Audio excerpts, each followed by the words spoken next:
गो. नमस्कार. तर आज ओजसचा मराठीचा पेपर होता. तर मराठीच्या पेपरासाठी जाताना मी त्याला सांगितलं की भाव हा विषय तू लक्षात घे. भाव फार महत्वाचा आहे. तर भाव कसा? तर घरामध्ये असताना आपण आपल्यासाठी छत्रछामर आई वडिलांचं असतं. आई असते काळजी घेणारी, खाण्यापिण्याचं बघणारी, वडील प्रोटेक्ट करणारे, पैसे देणारे हे असतात. आपण जेव्हा जगात बाहेर पडतो तेव्हा आपलं कुणी नसतं असं आपल्याला वाटतं आणि आपला भाव खराब होतो. आणि भाव खराब झाल्यामुळे आपण कॉन्फिडेंटली वागू शकत नाही. मग मी त्याला काय म्हटलं की अरे असं नसतं बाळा, आपण जर ज्याच्याशी जुळू, आज मी तुमच्याशी जुळलो, तुम्हाला मी तुमचा वाटतोय, हो की नाही? Yes.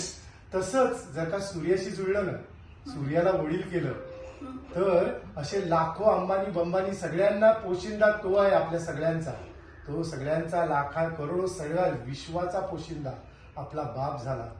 तर आपल्याला शक्ती, तेज, सामर्थ्य कमी पडेल का?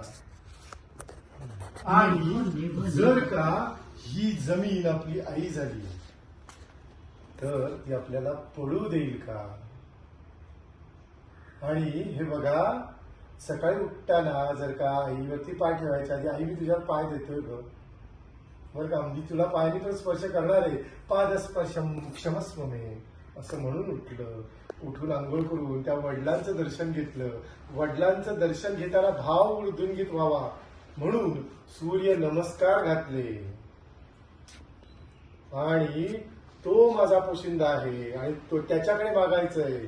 अकाल मृत्युहरणम सर्व व्याधी विनाशनम सूर्यपादोदकम तीर्थम जठरे धारयाम्यहम. अधेरी मृत्यू येऊ नये म्हणजे मरणाची भीती जाते. सर्व व्याधी विनाशनम म्हणजे मला कुठलाही रोग होणार नाही, मी निरोगी राहणार. सूर्यपादोदकम तीर्थम, त्याचे पाय धुतलेले जे तीर्थ आहे, आपण संतांचे महंतांचे पाय धुवून ते तीर्थ प्राशन करतो का, तर त्यांचे व्हायब्रेशन आपल्या त्यावेळी. मग आपण जे अभिषेक हे करतो त्यांची कल्पना करायची, त्यातलंच पाणी आपण घेतलंय.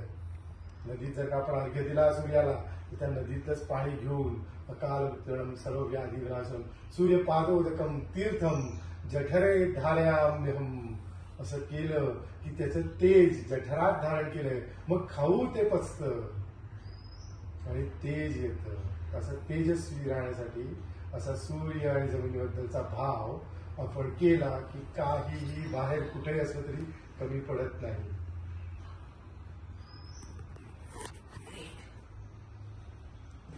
Fantastic.